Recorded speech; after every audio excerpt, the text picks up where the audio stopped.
Kidnapped, walking the scene, reviewing old flicks from the 90s. So keen, the VHS Club, they're the talk of the town. Breaking it down, spreading nostalgia all around. Moving and grooving to the synth-pop sound. Their insight so fresh, painting pictures profound. From Pulp Fiction to Clueless, they know it all. The genuine love from movies stands strong. Unfolding memories on that VHS screen, talking about classics like you've never seen. Katie with her charm, Matt with that wit. Together they make the VHS Club legit.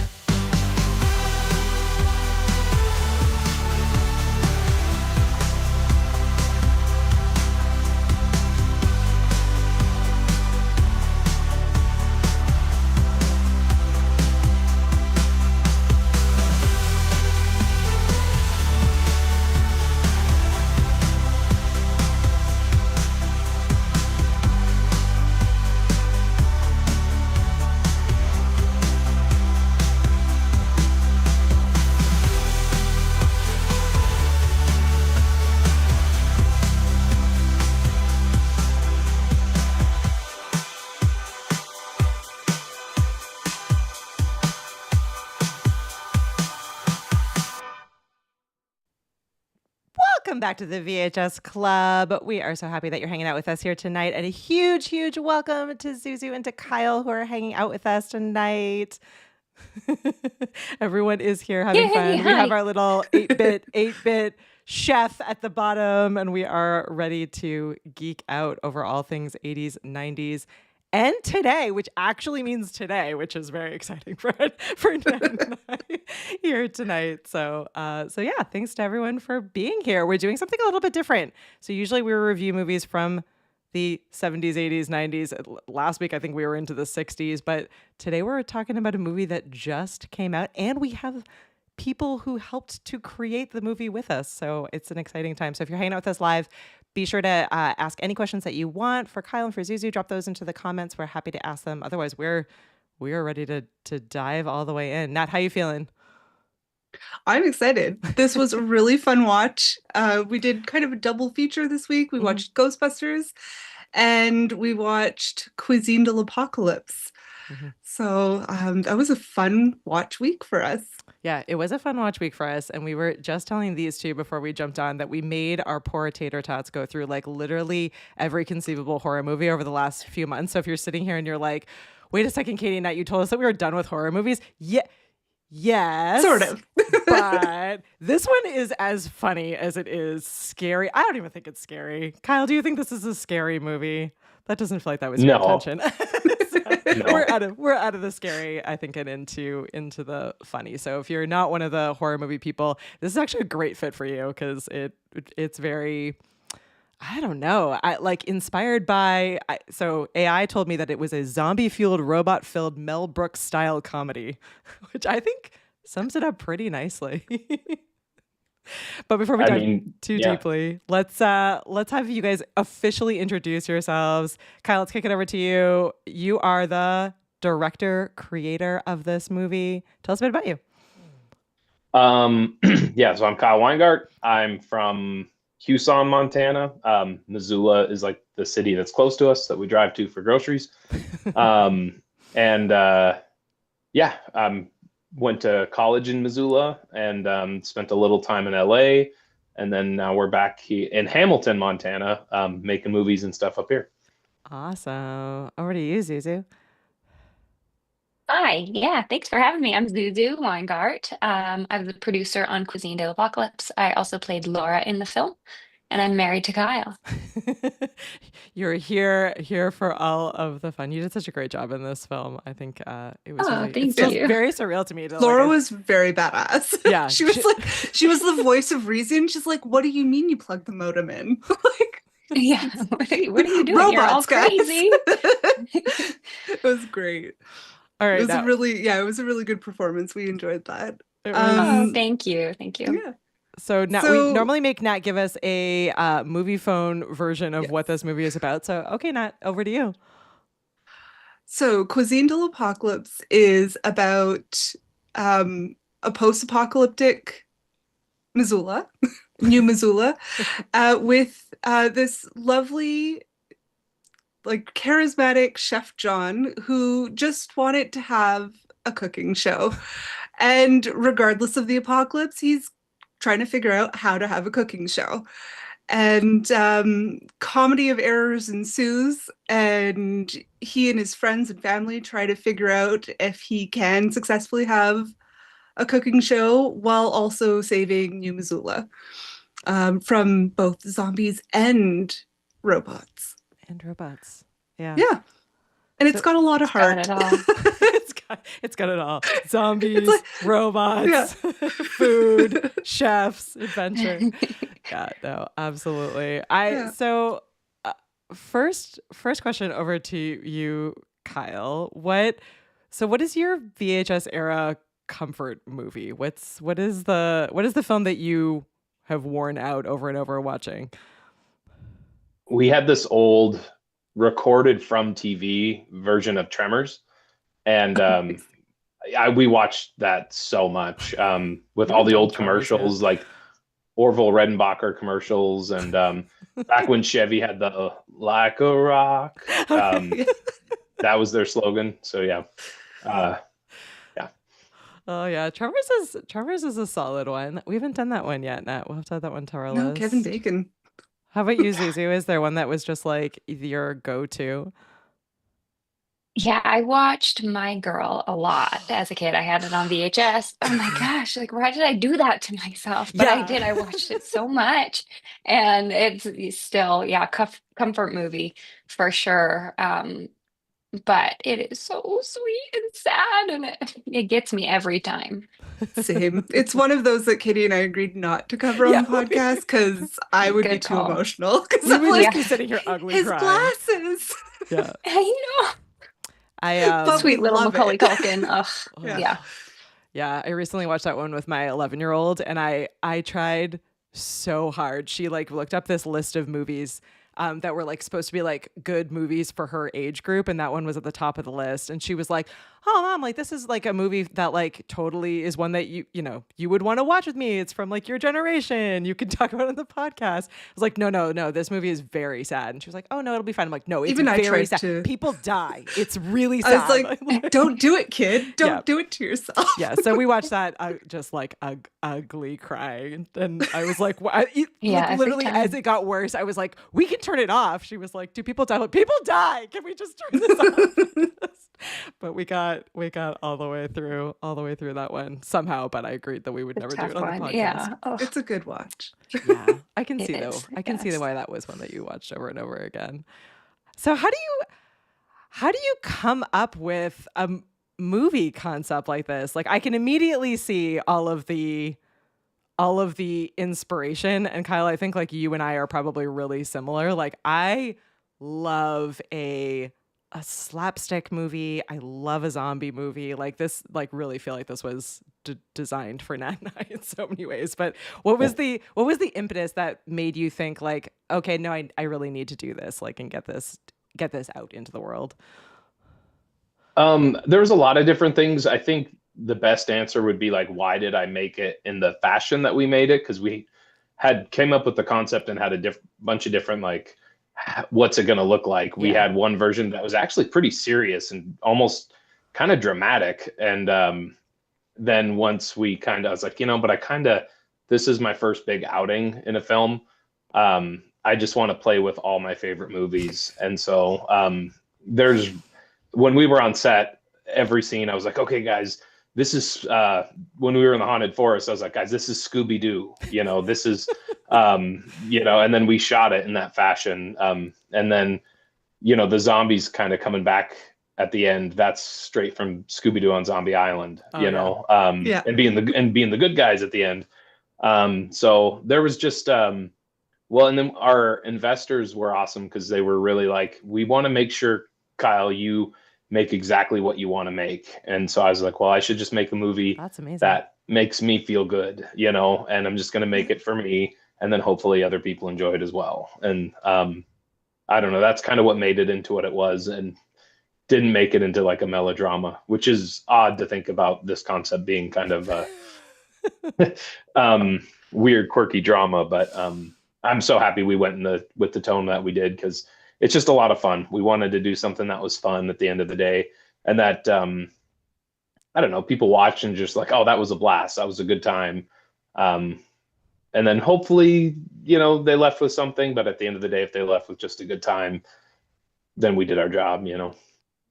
That's huge. You almost never hear of investors allowing people to just be creative and actually get to bring their vision to life in the way that they want to. That I'm delighted that you had that experience. And it was amazing. Yeah, can't thank them enough.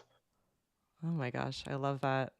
Yeah, I think it is interesting because we're at a time, we talk about this a lot on the show, but we're at a time where it is a little bit more difficult to do some of the comedy that we all grew up with, right? Like there are different lines, there are different, levels of political correctness. So I think it is tricky, but I think you all pulled it off really well. It's still like funny. It still has that level of nostalgia that takes you back. Like you can immediately see the Scooby-Doo moments in it. So congratulations for being able to pull that off, because I think it shows, and I am sure it's not easy to make sure that you do something that is going to be like welcomed by a new generation, but still feels nostalgic and fun for a generation that grew up, experiencing the same kind of content that you did. Kathy is asking, where can we see this movie? It is on streaming. It just came out about a month ago. It's available on Amazon. Anywhere else? I know Amazon, so that's where we were watching it. But yeah, you can buy it on YouTube TV and Google Play as well. Awesome. And then coming up, it should be on a few more. Nice. Congrats. But once those get sealed in, then I'll say, hey, this is where it's at. But Yeah. yeah. We'll update the VHS Club taters for when Yes, when please. that happens. And actually, we just started Sometime. doing watch parties, so that would be a fun one to add actually to our watch parties, because all of Oh, those cool. have been through Amazon, so that's an easy fit for us to be able to grab that and do that. I had a moment of panic at last night's watch party though, because we were trying to play it and it wasn't working. I'm like, oh no, did we like lose this ability? And then it just started. So Amazon is still the place to be. Yeah, Kathy says it's true. The line of political correctness means we'll never see a Porky's reboot. Yeah, probably not. Yeah, like some of the Yeah. old Mel Brooks movies and stuff Yeah. wouldn't, even though at the time they were pushing for political boundaries, correctness yeah. by pushing boundaries, Yeah. it would not be received the same now as it was then. Mhm. But that kind of humor I did see in your movie, which I thought was really cool, because it's not something you see much anymore of. Yeah. Yeah, and we, were aware there was lines, and but we were not trying to play it safe, because it's comedy. We didn't want to play it safe. Yeah. We wanted to say, oh, we're just doing whatever we want. But a lot of we let the cast riff a lot, and kind of just play with what the material was. And some of the jokes, like Nilo Butler, who plays Lando in the film, he would come to me every morning with just his sides, which for anybody who doesn't know, that's all the script of everything that you're shooting of the day. You get them handed to you every morning. His were just covered in notes of like, ooh, I want to make this joke and I want to make this joke. And about 80% of them made it in, and they were always kind of on point. I don't know. I love that Yeah, guy. he was really funny. He was like kind of again in like those classic post-apocalyptic zombie kind of movies. You always have the one character that's sort of this comic relief, like always cracking jokes, especially like while they're traipsing through the Forbidden Forest. He's cracking a joke, and you're like, that's not the right time for it, but it's great for the audience, and it makes it a lot of fun for us to watch, So that was, yeah, he was really good. He's so funny. Yeah, he's so funny. Zizou, how did it feel to be the producer and starring in the film, but you are in this like very interesting position because you have to be the straight man in this? Like you're the like voice of reason, the one who's just like, I mean, every line that you had, I was just like, yes, exactly. Like that must have been difficult though, I Yeah, think, to like have that level of kind of control over kind of the overall production, but also need to be in the mind of this character and not get to be as funny or silly as the rest of the characters are. So true. Yes. Thank you for pointing that out because it was a challenge. It was definitely a challenge to come to set every day. And I really tried to, we had other producers on board when we were shooting and they were wonderful. So I really took off my producer hat when I was on set and just stepped into the role of acting because I knew Laura was a really important character and I wanted to do it right. Um, but it was hard because everyone's having so much fun on set, and then I just have to be the bummer. And it was it was a different experience, I think, that than everyone else had on set because they were all just goofy and just having fun, and Laura never was. So Well, she was to just be good. honest, Laura was kind of the only one that kept them alive. Yeah, we were Yes, thank texting you. while watching, and we were like, Yeah. "Laura forever! What the heck?" I totally, yeah. It was there were a lot of Laura moments where we were just like, "Oh man, Yeah. I would have thrown that chef out to the zombies at some point. He's like in the way, Right? risking everyone." Yeah, it's I would have just been like, Yeah. he got bitten. What can I say? Oops. Like, we had to put him down. yeah, we are. But that would have been Yeah. too straight of a zombie movie and less comedy. Yeah, no, wouldn't have Yeah, been as totally. funny. Yeah. And he was so likable. I think I that know. the cast did a fantastic job. Yeah, Kevin Jack, who played Chef John, he did it so well. You kind of hate him, but you love him, and he did a really great job, like riding that line. He was so sincere in his naivete Mhm. of Yeah. like when he puts on the headphones and is listening to his jam while cooking and drawing all the Yeah. zombies to them and doesn't even notice. I was like, that was magic. Like, That scene Yeah. was It's probably my absolute favorite oblivion. scene because the silliness of it, the like purity of it, it's so like I don't know, it's so similar, like nostalgic, like similar to kind of other movies in that vein, but so like unique to the film. I definitely think that moment was certainly my favorite moment. That one, or there's like a brief moment nearing the end where he meets is her name Melissa, the mother Melissa? Okay. The motherboard. The Motherboard? motherboard, yeah. The motherboard, where he's so excited to meet her, but she's clearly like the bad guy in the story. And there's just the second of his face of excitement was fantastic. And then I read in one of the reviews of the film that it was like some level of actual excitement because he was super like he just likes her so much. Yeah, It was level. he of was just, like, such a fan of stardom, hers. Such a fan, yeah. Yeah. And he told me that morning when she got on set, he's like, I don't want to meet her. He's like, I want the first time that she opens that door to be the first time I see her. So his little ohs and when he like hugs her, that was completely legit. And yeah, That's I don't know. adorable. Yeah, it That was makes great. it so that It makes it really so much was. better. And she's Yeah. so great at being the bad guy. And I love that there's the play on like mother and motherboard. I love that like in an age of AI where we're all kind of sitting here being like, this is kind of a little evil, right? Like we've been told for years that this is gonna take us all out. I did enjoy sort of the playfulness of it, and I think she did a really fantastic job. I really like that there were zombies, but also robots and also AI and food. I don't know. It's a fun mix of I think everything. With heart, with a Yeah. lot of Natasha yeah. was so great. Yeah, she did such a good job as sweet Melissa. Totally. She was very sweet, but you knew something was askew. Yeah, she was so great. We only had her on set for 2 days actually, so everything that Wow. you saw, she did in 2 days. It was she was in it a lot too. Yeah, that's incredible to shoot that much in such a short period of time. What was the Yeah, entire and I shooting schedule like? Because I always find that wild with movies, and I know it to be true, obviously, but I can't ever seem to wrap my head around the idea of like you're filming things out of order, and then there's like parts where certain actors are only on set for a limited amount of time, so you have to shoot all the scenes with them. That's got to be difficult to like carry across a large vision when you're building the pieces out of order and you have to put them all together afterwards. What is the whole schedule? What does the whole schedule look like? How long did it take you from start to finish? Yeah, I'm gonna let Kyle answer this one, but I just got a text from my daughter. I have to go pick her up. You are totally fine. I'm so sorry. Don't be sorry. But I can be back in like 10 minutes. Jump back on when you are ready. You are fine. Okay, cool. Thank you. Sorry. Thank you.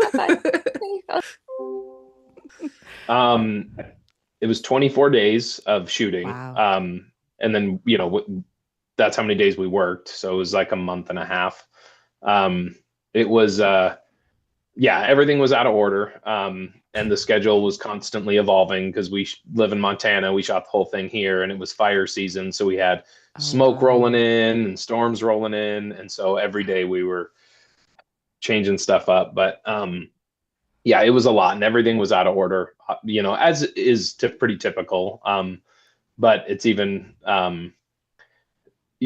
it's most hard on the crew, like our art crew that has to build these sets and stuff like that. When I'm like, oh, dude, actually, we're shooting that tomorrow now, and he's like, dude, that's that whole Lava Land cantina. That got bumped up, and he's just like, dude, can we just film it at a bar downtown Hamilton? I was like, but it won't look like, it needs to. I know you guys will build a way cooler set than you can find down there. And you'll forgive me for it later. I don't know if they do. They probably don't. But I'm very happy with the work they did. I love the Lava Land Cantina. I thought that was one of my favorite sets. That set reminded me of an old 80s movie starring Jamie Gertz called Solar Babies. I don't know if you've seen it. If not, you should. It's great. It's like roller derby, post-apocalyptic 80s. I'm going to have to watch it. What's it called? Solar Babies. Solar Babies. Okay. Yeah. So it kind of reminds me of that and Mad Max. Yeah, it had Mad Max. Totally. That sort of, The Mad Max vibe was talked about a lot on set. I mean, going back to what I was saying earlier, I was always comparing, okay, this is the scene from this. That was Thunderdome. Even though that's my least favorite Mad Max movie, the whole concept of Thunderdome is awesome. So iconic. Yeah. So what? Yeah, there's Thunderdome, Death Race 2000. Like there's a bunch of those movies at that time that all kind of have that sort of look. I love that. Yeah. So walk us through the movie, because you've now said a few different ones that were inspiration. So scene by scene, which ones were inspired by what movies as you were thinking about this? And it's okay if it's not every scene, but so Scooby-Doo, Forbidden Forest, Scooby-Doo, yep. That's all of Haunted Forest. Yep. They go from there, they go to Lava Land, which before they get into the cantina, which is Thunderdome, that's actually Spaceballs as they're walking through the desert, and they're all just kind of, I'm pretty sure that shot is directly from Spaceballs, matter of fact.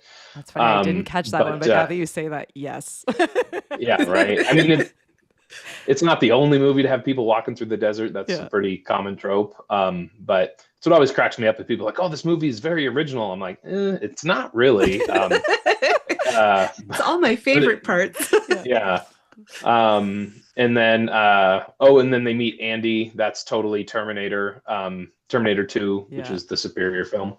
Other than it's Laura, probably the best film ever made. But T2. Andy was my definitely number 2 of favorite characters. So Laura, and then and I just, because he was so very clearly a robot from the beginning, but also just so gosh darn likable. You're like, it's okay though, because he's a good robot. It'll be fine. It's gonna be fine. Yeah, he's great. Yeah. Sorry, I needed to say Stan over Andy for to continue. I think we need to make some T-shirts that say "Stand over Andy." Yes. But yeah. No, he was his name is Miget Matanani, and he's been in a lot of stuff lately. So keep an eye out for him. He's super talented. But yeah, he there's that moment where he eats food for the first time with Chef. I love that. Yeah, that's where, in my eyes, that's where he starts to become likable, where he starts to do the shift oh, maybe there's a little something more to this guy, which evolves throughout the film. But then there's I'm going to be so basic here. At the end, Basic away. all right. Well, maybe it's not basic. I don't know, but like there's the Braveheart moment where the zombies come in, and Yeah. there's the face off between the Andy replica and Kevin Sorbo. Yeah. I always feel so weird when I'm talking about this movie because if anybody else could hear it from the outside, they'd be like, "What the heck are they talking about?"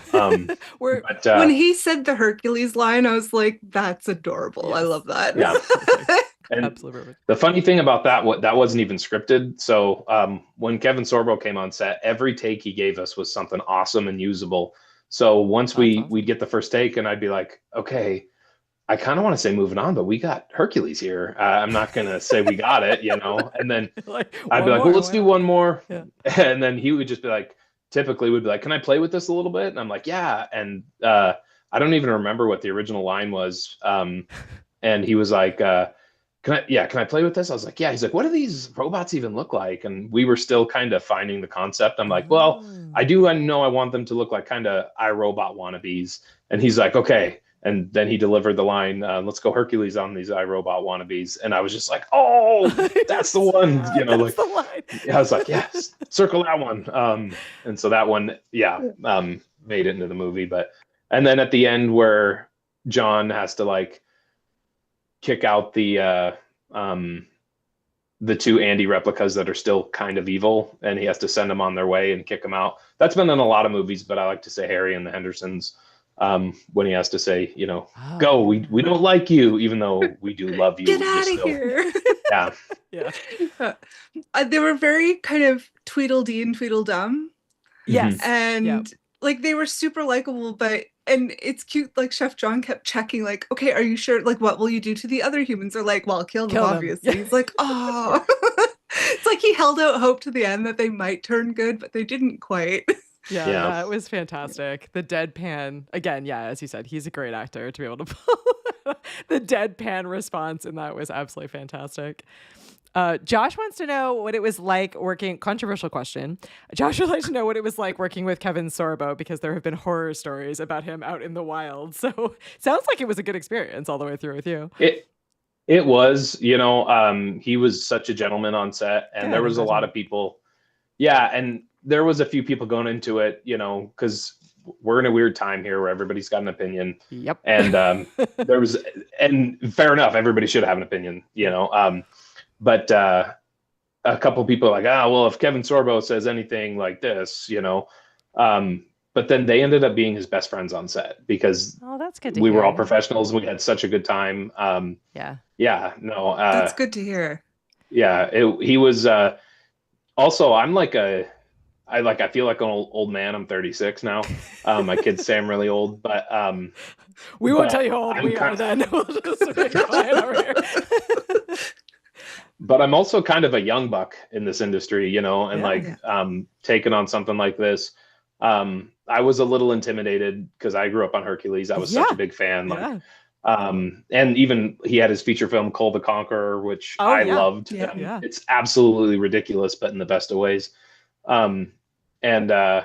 No, he showed up and he had, it seemed like, full trust in me. He asked what I thought. And when we did our first premiere, he came out to Montana to watch it with us all. Awesome. And and then I really cared about what everybody thought, but I'm not going to lie, I cared about what he thought. So like at the end of the movie, I kind of like lean over and look down at him, and he kind of like, he must have sensed it or something. And he like looked over at me and he was just kind of gave me this big thumbs up. And then he signed something they surprised me with. And it says, "Bring Officer Joe back, Kyle." So he wants to do another one. But yeah, he's a great guy. I'm thrilled to hear that. There's such it often seems when you hear with filmmaking, it has the potential to create this environment that almost feels like summer camp, where it's like you have like such a level of nostalgia over the entire experience and the friendships that you make there, and you spent so much time with each other in like such close quarters, but then also has like the potential to be like a horror movie in itself of how. So it's really great to hear stories like this. If you haven't, I listened to the entire audiobook of the making of Princess Bride, and that one is like similar sounding, and they're just like the kind of quirky, fun friendships and the level of, you can feel the level of fun that went into like the making of that film, and it sounds similar to the experience that you had. So I'm happy for you that you ended up in a space, in a place where it sounds like it was a really positive experience all the way through. Yeah. So. And Princess Bride's a great film. Definitely some inspiration from there. Yeah. Yeah. That one's I have to wild, 'cause say- it wasn't like it. That's like an ultimate cult classic. We've been talking a lot about cult classics, and that one was Yeah. one like it did not do well in the theater at all, and yet seems to continue to be like everyone's favorite movie. Go ahead, Nat. I was gonna say, so Montana is beautiful. Like, it's something that, so being Canadian, I think I've never been. No, I've trying to driven think. through Nope, it. definitely not. I've never like been. But it's gorgeous, and I've seen it, in films and read about it in books and whatever. But to see like some of the shots that you had, especially like one of the most beautiful shots for me was when after the meteor shower and Laura sits on this bench mourning the loss of her father, and like just it was gorgeous. I mean, it was a powerful scene, but also the scenery was like Yeah. I paid extra for that scene. Like, it was Yeah. really, yeah. And I think I might have heard Zuzu just come back. Awesome. But it was, we filmed that actually at Fort Owen Ranch, which is one of the first like establishments in Montana. Same place we actually filmed The Haunted Forest. They were right next to each other. It was just a lot of, we can only look this one way because there's houses over here and houses over here. And, what we were able to put in the frame anyways just happened to be, gorgeous. Yeah. I always love Yeah. the smoke and That's mirrors. fantastic. I work in my day job. I work for a company that makes the software that we're using to create this show, and it's an endless joke in our space. It's like we always call it the cone of cleanliness. We're like, well, all that matters is this tiny space that they see on camera. Like the entire space behind us could look, chaotic and crazy, but as long as the cone of cleanliness is okay. I feel like that's probably a lot. My of desk is a filmmaking. mess right now. Exactly. But, It's all the smoke and mirrors. You're like, just look over here. You don't want to it's see fine. 6 inches to my right. Yeah, Yeah. exactly. Yeah. All right, Zuzu is back. Let's drop her back in here.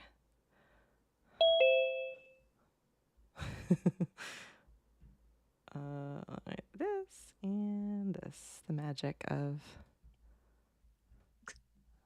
Welcome to the VHS Club Welcome to the VHS podcast, Club. where we have technical stuff every episode. We do. We're really overcoming a lot Little of the technical segment. challenges, though. So I feel like we're doing well. We have not yet, knock on wood, broken anything in the last little bit. Yesterday we were doing a watch party, and I went to push. There's like a popcorn button that like sends a popcorn emoji up and is like really fun. I was like, yay, popcorn, and it crashed the entire server. Everything went down. So yeah, technology is definitely motherboard evil sometimes to all of us.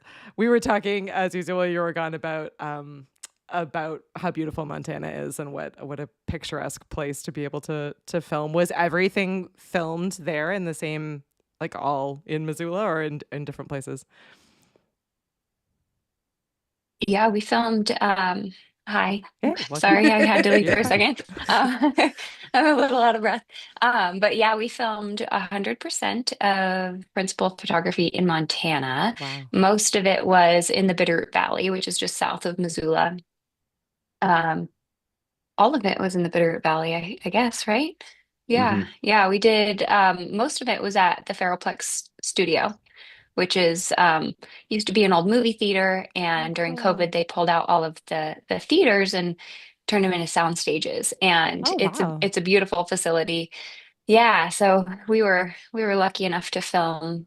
We built all the sets inside, not all of them, but a lot of the sets that you saw were built inside there, and then on the back lot as well. That's where we built all of New Missoula, was in the back lot of Ferroplex. That is so neat. It's really cool. The production quality was really fantastic for this film. My husband is always like off doing other stuff while I'm watching all these movies and in that space. And he was walking in and he was like, "What are you watching?" I was like, "Oh, we have actual people joining the podcast tonight to talk about the making of this film." And he was like, wow, this is like a legit film. Like, yeah, this is a legit film. It's like the production quality is great in it. So I think it pulled off well, which is impressive with like adding in robots and like zombies. I get, because zombies, are still people and makeup Practical. and practical effects. But how did you go about conceiving your iRobot knockoff robots and bringing those to life?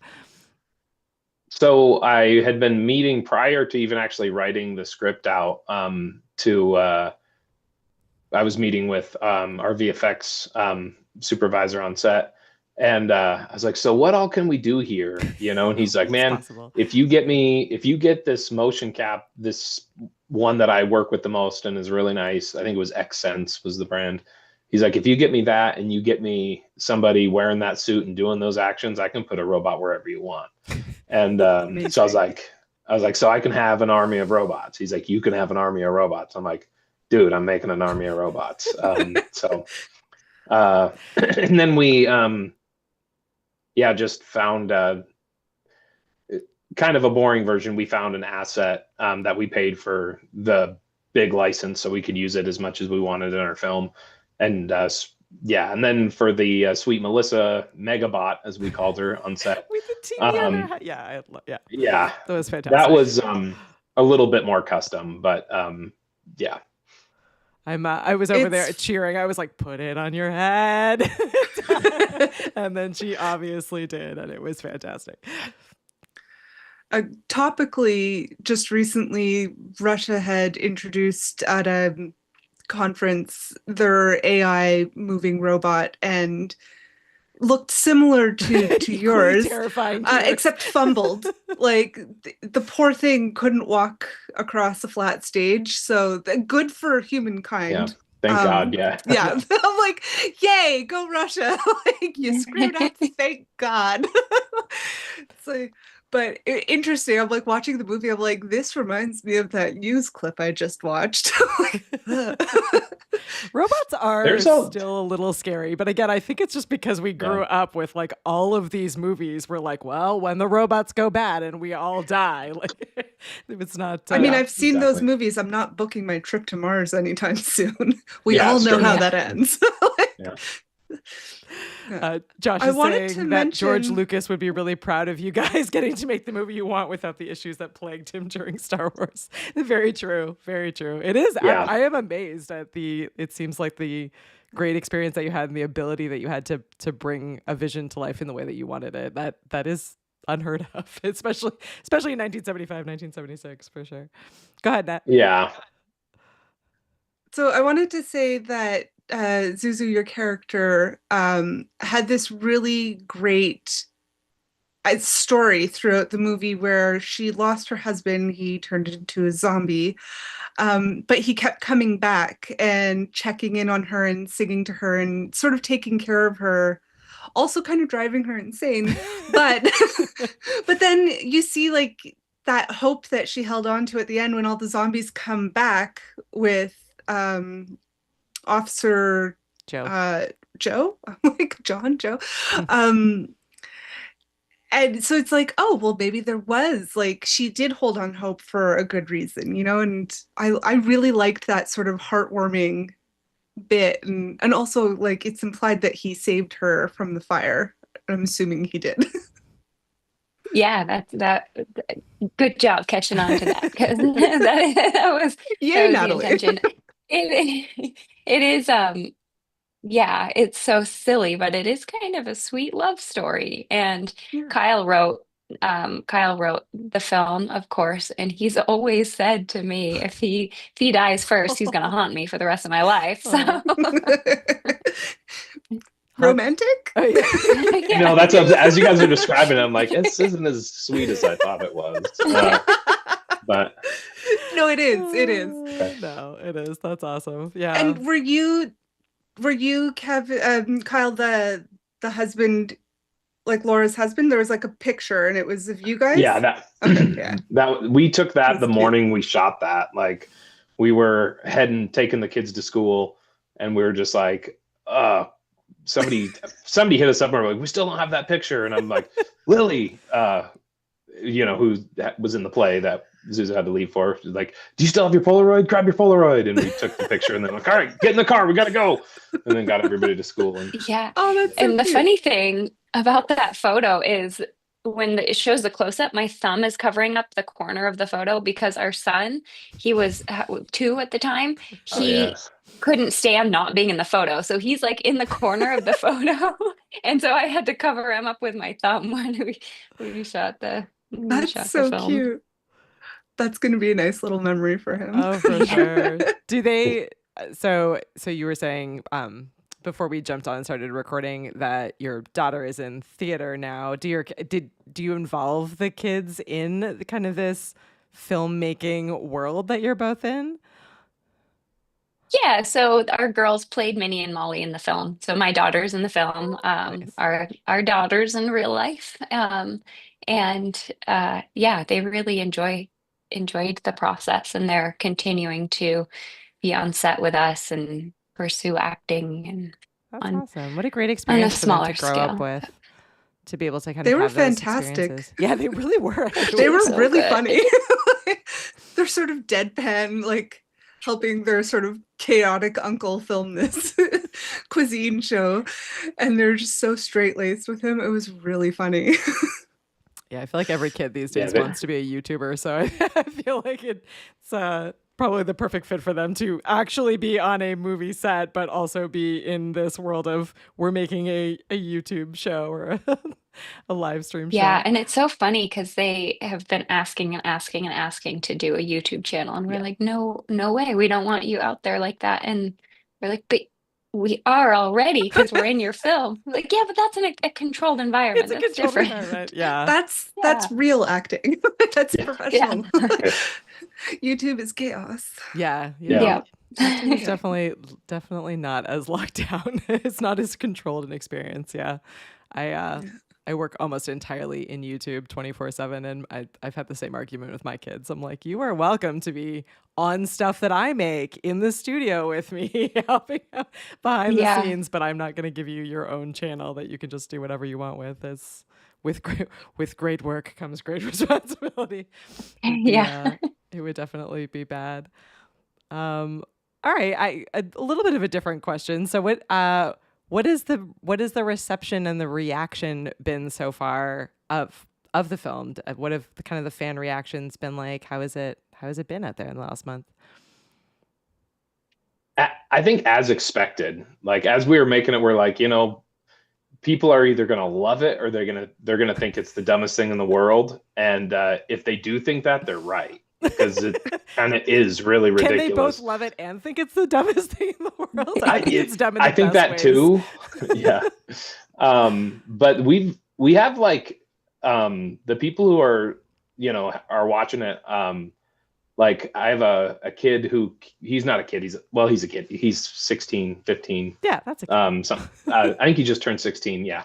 And he holds like watch parties for Cuisine, and he I love it. like, and he'll send us pictures of it, and he's like, dude, it's better the 17th time I've seen it. And I'm like, dude, you've love watched that. it, but he came to every screening we had in Montana. Not everyone, but everyone in driving distance, and we'd see him and every time he would be like, dude, I swear it gets better every time. And granted, we were still making a few changes, so it was getting a little better every time. Like but legitimately was getting better.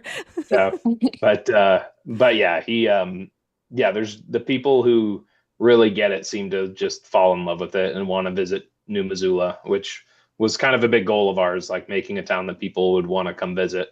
And getting asked, is it still up? And we're like, no, we had to tear it down. It was a lot of work. But if we ever do it again, we're leaving it up. We've already decided that. That was one of the last conversations we had with our investor. They're like, if we get to do this again, we're leaving it up. And I'm like, yes, we are. You could be like the Hobbiton of Missoula. Yeah, exactly. Totally. Yeah. Exactly. I love that. It's a good foundation for a cult following. Yeah, for sure.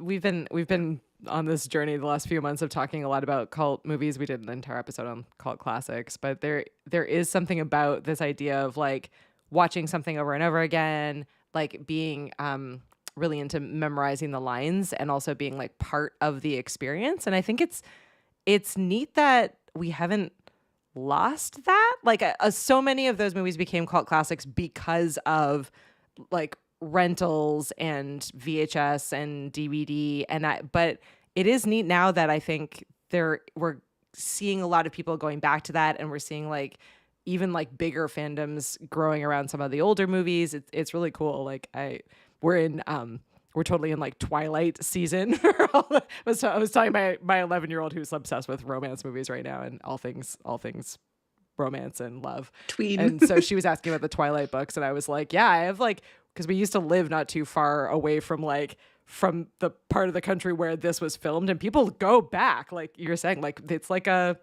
experience where they want to go to where that movie was filmed. They want to feel like they are part of the set and in the same space and place. And so I think that's an awesome experience that you have even like one person that wants to do that, because it does grow, I think, on itself. And it's neat to see. I think it's so important right now with everything going on in the world and kind of all the big feelings that people have, to have this escapism that is silly and fun that people can hold on to, that feels like they're connecting with folks. So thank you for creating a time and a space and a place for that. I think it's what makes, I don't know, 80s movies so special, I think, is how we felt when we watched them, and that like fun of seeing them over and over again. They do get better every single time. I love it. Josh is saying, who wouldn't want to visit? Oh, sorry, go ahead. No, go for it. Who wouldn't want to? I was just going to say, who wouldn't want to go visit Gilligan's Island? You know, exactly. do anything to do that, you know, so. Exactly. Yeah. I mean, all these different I would love to have, I'd love to have Chef John cook for me. Yeah, exactly. This was my big thing. I'm like way too literal in every single movie that I watch. So the entire time I was just like, where is he getting these ingredients from? I can't even keep these ingredients on my own. I have a grocery store down the street from me. This is the end of the world, and this man is making, like, I'm starving looking at these. Well, in his defense, he did have his basket of plenty, as we called it, where he had, bag. You know, yeah, exactly. But anytime he cooked something, it was always regional of where they were at. So when they were in Idaho, he, used potatoes, and then he's like, and roasted venison, which cracked me up when I wrote that line, because I'm like, this insinuates that he went out and harvested a deer. That's what that was saying. I was like, who's hunting? Yeah, I know. So the red wine reduction killed me. Yeah, I laughed so hard. Yeah. I love that. He's like, you had mentioned before we hopped on, he's a superhero. He has superpowers, and it's his like never-ending ingredients basket, which I loved. But not for nothing, I have friends and family members who are that level of just awesome at cooking, and sometimes I feel like they are magical, like they are superheroes. Like they will show up in my house, which I am a baker, but definitely not a chef. So I never have any of the right things. And my default is like, well, we have none of the right things. We're going out to eat, or like I'm ordering something in, and they will just show up and like make what feels like a New York Times like award-winning meal. And I'm like, how did you do that? So there is something, I don't know, there's something special about it. And I totally thought the whole like gluten-free back and forth made it even more funny and silly and wonderful.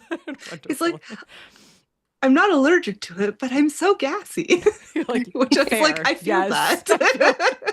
I feel that was literally what Kevin Jack, the actor, told me. I'm like, and then I wrote it in the script. I was like, wait, Kevin, we went out to eat and he ordered a gluten-free bill. And I'm like, Kevin, you're gluten-free? And he's like, well, no. I'm not officially a celiac, but it does give me gas. And I'm like, I'm putting that in the script. Yeah. So, I am that person. I'm like, I'm not a celiac, but I'm severely intolerant to synthetic gluten. Yeah. Whatever that means. Like, I'm a better person. I get Chef John. Yeah. Chef John, and everything he says is correct. Like, it was. Okay.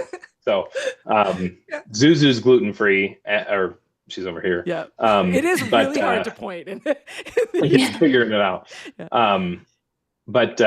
She's gluten-free, and I cook at home, and I like to think I'm Chef John a little bit.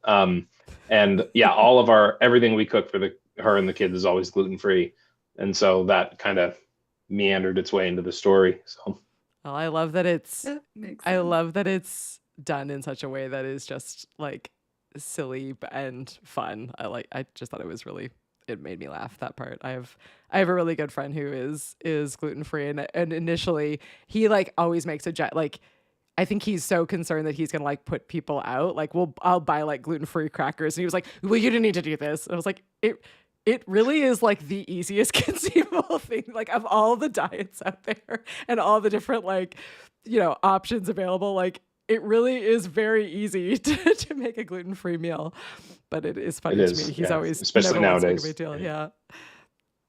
Yeah. And Josh is saying, that his dad is a celiac, and his family is gluten free because everyone's health gets better of it. Yeah, it is a better option. It is definitely a better It option. is. Yeah. I think that's great. But grilled cheese sandwiches is like the Yeah. hard one. It's hard to beat that. But yeah, Yeah, gluten-free bread is still questionable. Yeah. it's got a little ways to go. Yeah. Yeah. I was working at a university in Montreal, and somebody had put a piece of gluten-free bread in a toaster oven, and it ended out a 4-hour evacuation from the building because the thing caught fire. Oh no. But it created so much smoke that the building was considered full of toxic fumes. Anyways, that's the That's one not thing good. I'm not. No. That's not Yeah, good. like the poor gluten-free bread, we got to work on that. But otherwise, Yeah. Chef John. What would Chef I John am do? very generally gluten-free myself. Yeah. Oh yeah, what would Chef John do? I love that. All right, question for both of you. We'll start with Susie first. Same question. If you could time travel back to any 80s movie set to hang out for the day, which movie would it be? Starting with me, I would hang out on the set. Yeah. Ooh, that's cool. Gosh, There's no Back to wrong the answer. Future, I think. Yeah, That's fun. the original Back to the Future. Yeah, Yeah. hang out that with would be a Marty fun McFly set. and Doc. It would be Yeah. so cool. Yeah. Good choice. All right, now you've got to come up with a better option than that, Kyle. I don't know. Yeah. I would probably say, I probably would say Bill and Ted's Excellent Adventure, but then maybe Bogus Journey, though. I don't know. I think they're both excellent, but talk with young Keanu would be pretty sweet. And Like just to meet Keanu Yeah, would be pretty honestly. sweet. yeah, that's true. Totally. Yeah. Really, any version of him would be great. But yeah, Yeah. young Keanu would be definitely Those are special. really fun movies. Yeah. We haven't done it's so funny. We started this show, we're on episode, what are we, like 108 or 109, something like that. And everyone always, anytime we ever mention this show, either of us, to any of our like friends or family or whatever, they always immediately tell us like one of their favorite movies or ask if we have done a certain movie. And we almost never have, which I think has become like this new fun game. I'm like, wow, like there's what feels like a million different movies from this. Like, it feels like we'll be doing the show for forever. But I always think it's so funny, like what people actually connect with. And I think the more that we do the show and the more we talk with people, a lot of it is the movie, but a lot of it is like the time and place that you were in when you watched it, the people that were around you, the community, like not unlike, I'm sure, the process of making a film, like you are involved with it in that moment, and that's what sticks with you all the way through, which I think is really, I don't know, it's kind of fun and special, but it's been a fun side effect of this show. Where I'm like, no, we haven't done that yet. Why? I don't even know why we haven't done that one yet. But yeah, Bill and Ted's one we have not yet done, but that one has been popping up more and more lately of people saying that that's one of their. It's really good. Yeah. It is. Yeah. Really dumb, but in the best way. Dumb in the absolute best way. I'm scrolling through my questions, which we totally went off book and just did whatever. And now, are we missing We any didn't talk questions? about Ghostbusters. We didn't talk at about all. Ghostbusters at all. Oh yeah. We should talk about What did you Ghostbusters. guys like about Ghostbusters? I mean, there's kind of everything to like about Ghostbusters, but so when we were kind of asked like, hey, which movie, encapsulates what you were trying to do, it was hard to think of one because I was just like, gosh, there's so many. Yeah, you but just listed off a whole bunch. Yeah. I know, right? But I think Ghostbusters is less about like one specific scene and more about an overarching thing where we're creating this whole kind of world and kind of vibe. And going into it with, this ragtag group of characters who all bring something to the table, literally in Cuisine. And Literally to the- yeah. what a great one. But then, they bring it all together, and in the end, it all kind of culminates in one kind of satisfying thing. And just the idea, pitching, I feel like pitching Ghostbusters was probably about as similar as pitching Cuisine, where they're pitching, it's like pest control, but ghosts, and they vacuum them up. I mean, it's not a vacuum, it's a proton power pack, but kind of the same deal. It's kind of yeah, exactly. kind of the same thing. Yeah. So yeah. And then having a strong female character that just really made sense that she was a female character. Like, there's no world where Laura could have been gender swapped. I mean, there's a lot of characters that are written that you can just be like, oh, well, we didn't get the right actor, so we can cast this person. Laura's whole arc is based off of her being this strong woman who, has her kids and is this nurturer to her kids, and then kind of loses the protector of her family and has to assume, that to be that one, and she becomes it. And that's, a little bit different than Sigourney Weaver, I guess, in her role, but in that Sigourney Weaver role, but similar to other Sigourney Weaver roles. Yeah. Zuzu watched Aliens, Aliens, the second one, just recently. Was that your first time?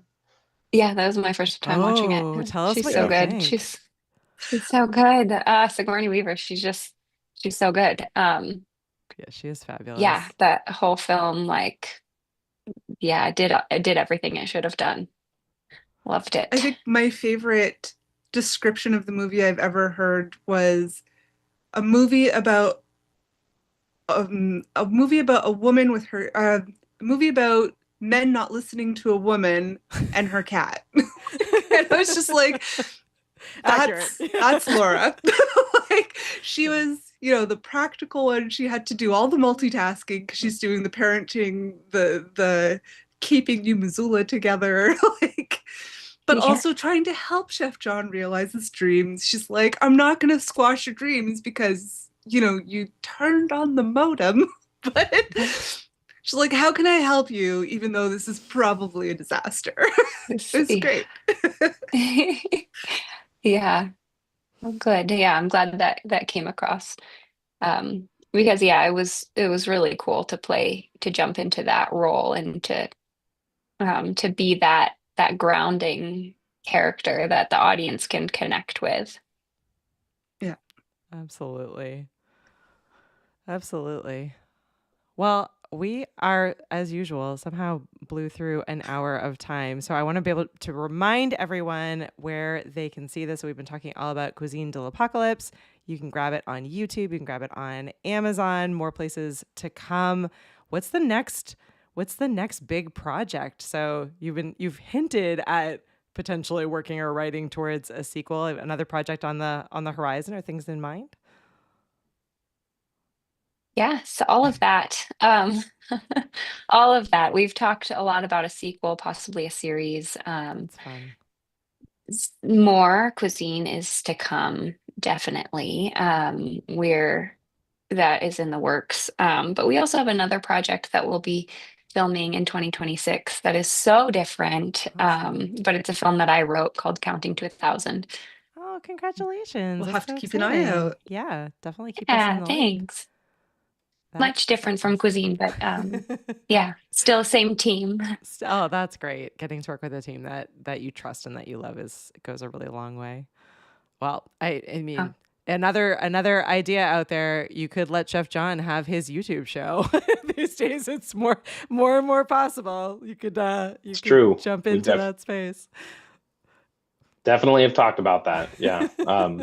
Yeah. It'd be very meta. I know that it would be meta. And the girls have been pitching to us too lately. Yeah. What about a Minnie and Molly show before, on the side? We just, because we still have John. Yeah. We still have John's camper, and they're we can just do it in there. And anyways. That would be amazing. I'm it would sorry be pretty to awesome. Yeah. I don't want to squash your Don't tell no them, but that YouTube would be channel great. rule, but Yeah. I know that one. We're they like, were oh, amazing. that is a good idea. They're much older now, though. They're 3 years Yeah. older. Yeah. But yeah. Well, So it would have to be. It couldn't be a prequel. It would have to be after the fact. Yeah. That would be too funny. Well, we've gotten to the time, and I was joking with you both before we jumped on that I was deciding whether or not we rated this, and then we were like, you know what, we're all in. We watched it, and hopefully our joke with our live studio audience is that if they have not yet seen the movie, they need to rate it on how much we have convinced them to watch it. But we're just going to go ahead and rate it for everyone, which is all the potatoes. What we are? We're at 1, 2, 3, 4, 5, 6, 7, 8, 9, 10. I think we're at 10. 10 potatoes. Potatoes. All the potatoes. Christian Yay. Tater approved, whether or not he knows it. Christian Tater approved across the board. I know Kathy was looking to find where she could stream it. We'll have to do a watch party, I think, and bring everyone in, because this one was a really fun one that we could certainly watch over and over and over again. I think it's there's something about the idea of watching a movie a few times, in that, especially a comedy, because they are so layered. I feel like the first couple of times you do miss a lot of things. Like there's wordplay, there's like slapstick humor, there's just like, even, I don't know, how the characters play off of each other, the facial reactions. So this is definitely one that comedies need to be watched over and over and over again. So I agree. They get better and Totally. better. they get better and better. Yeah. Well, thank you so much. Anything that you want to add? Anything you want people to know? Anything we missed? I just want to say, give us a review. If you watch our film, those will. are huge for indie filmmakers. That kind of shows people what it's like. Whole reviews are great, but also just some stars are great as well. So whatever anybody has time for, give us a review, and hopefully we can get a chance to make another one of these bad boys. Absolutely. Well, we We will would take our love that. potatoes over to translate into stars for you. So we'll take our Awesome. potatoes on over. What's the best place? What is the most impactful for leaving reviews? Where is the best place to leave reviews? Amazon Prime and IMDb. Okay. You do have to have an Amazon Prime account Got it. to do that, but Yeah. IMDb, you can make a free account, and it's just it's pretty easy, especially now with Google. You just sign in with your Google and make an account. It only takes a second, and then I think you'd be shocked at how old my IMDb account Yeah, is. we're in. but- We have both those accounts. It's like have when one, it yeah. came out.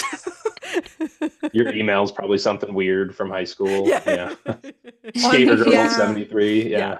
Yeah. Yeah, absolutely. Back when we thought that was the You coolest. don't even possible want to thing. know. Yeah. Yeah. Something Angel Fire. Yeah. We Yeah. definitely had, we definitely had wow, an Angel yeah, Fire yeah. site back in the day. It had the coolest Remember things. that. It snowed in winter time. It had like a lot of moving weird things. You've sold and convinced Kathy. She's in. Thanks for hanging out with us, Kathy, and waiting and Love talking Kathy. a Thanks, podcast. Kathy. Well, make sure you leave a review on Thank the you, other Kathy. side. And Josh says, yeah, December watch party or January. We'll let you both know if you want to come and hang out with us and watch. We just hang out and Absolutely. chat and Definitely. Yeah. and type out our favorite quotes and hopefully don't Yeah. break things by hitting the popcorn emoji button. So we'll see what we can get things fixed for next time. Happens. Well, thank you so much for spending your Thursday with us, and we will see everyone hanging out in the studio audience next week. I don't think we have a movie picked for next week, Nat. Wait, what was on your list? I know we were going to do Wasn't John there Hughes. a John Hughes movie? All right, well, John Hughes to come next week, and then we're moving into some John Hughes before we hit all of our holiday know. movies. To tie it into this episode, we Oh. will do Pretty Ooh. in Pink, because we did kind of touch on Ghostbusters, and What's Her Face was in both of those movies. I can't remember her name, but What's her Somebody will face tell was me. in both of those movies. I absolutely love it.